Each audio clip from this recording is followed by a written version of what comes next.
I hand them out a spiral notebook, like a school notebook, and I say, what I'm going to ask you to do is I'm going to ask you to write down 10 goals that you'd like to accomplish in the next 12 months. Write them in the present tense as though they are already a reality. Not I will earn, but I earn. And then at the end of it, write by and have a due date. I earn this amount by this date. I weigh this number of kilos or pounds by this date. I achieve this goal by this date. Now, when you write it down, you engage in what is called a psychoneuromotor activity, which is a 50-cent word, as we say. It's a big word. But what it means is that you see it when you're writing it, you sub-vocalize when you are speaking, you kinesthetically write it, and by doing the handwriting, you actually program it into the hard drive of your subconscious mind. And I've had people do this exercise once, and a year later, they found that list of goals, and they were astonished to find that 8 of the 10 goals had been achieved. I spoke to a gentleman recently, remarkable story. He said, after he had gone through my seminar, and he heard me say, write down 101 goals that you want to accomplish in your lifetime.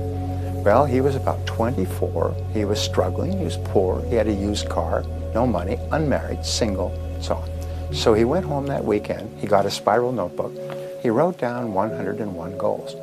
Now, 12 years later, I'm coming back to the same city, Atlanta, Georgia.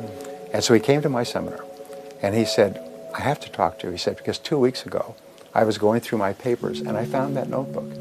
And I said, there's that notebook I wrote so many years ago. And he took it out, and he said, I wonder how I did.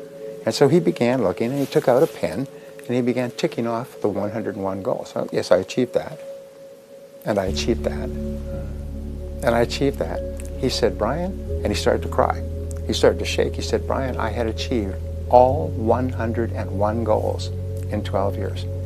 One of my goals was to marry a beautiful woman, which I did. To have children, which I do. To start my own business, which I did. To become a millionaire, which I am today. To own a new Mercedes, which I have. To put my children in private schools, which I did. To travel around the world, to learn a language, to sing a song, to learn to speak. He said, it was unbelievable. He said, not 100. 101 goals had been achieved in 12 years. He said, and it was overwhelming to him. He could not believe it because I had told him, if you write them down, it's like programming them into your subconscious mind, where they then begin to work 24 hours a day while you're doing other things. Great. So a spiral notebook and a pen. Yes. And some imagination and some discipline each morning. Talk about each morning. You say that should you look at your goals then every single morning? I know that you say you're a big believer in going to bed early, waking up early, reading, nourishment for the brain, and then looking at the goals. Is that? What I do is I rewrite my goals every morning. Okay. I carry a spiral notebook. I have stacks now over the years.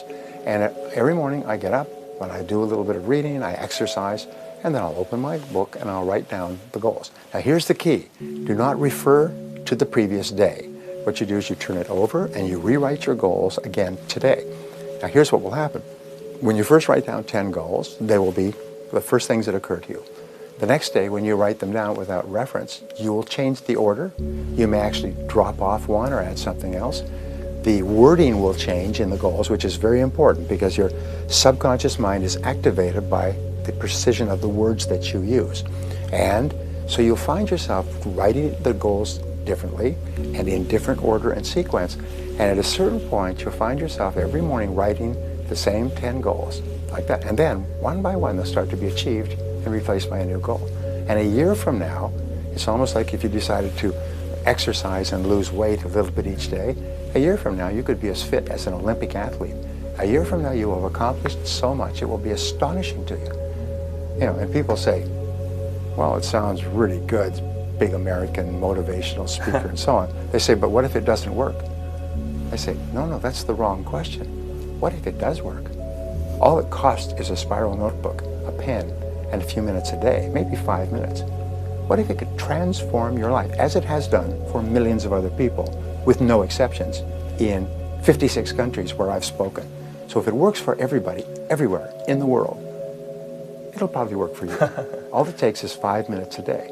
And it's really a test of how much you really want those goals is, do you have the discipline to rewrite them every day? If you will do that, that front loads the entire success process.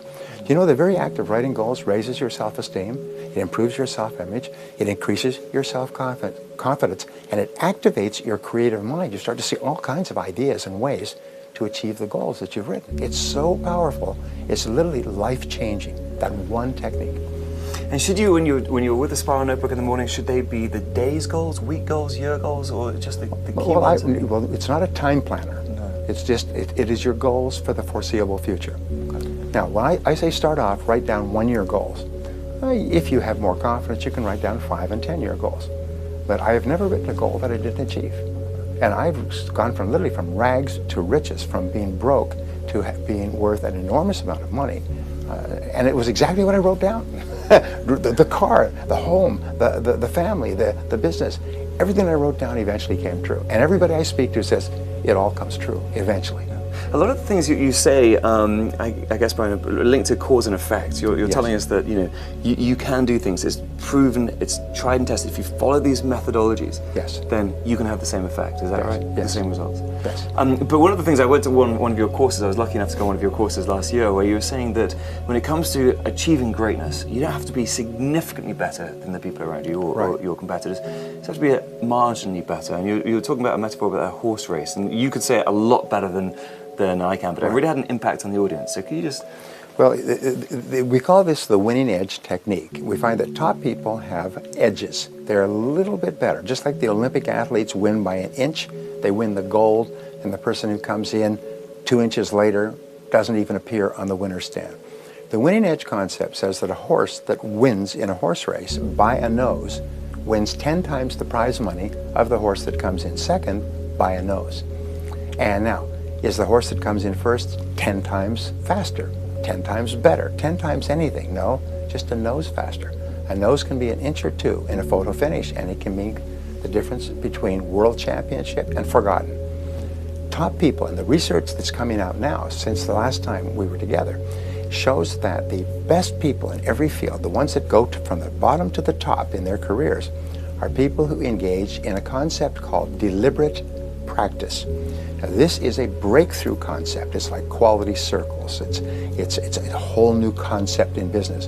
Deliberate practice means that, like a sniper, they select the one skill that today can help them the most to be the most productive, to make the greatest contribution where they are right now.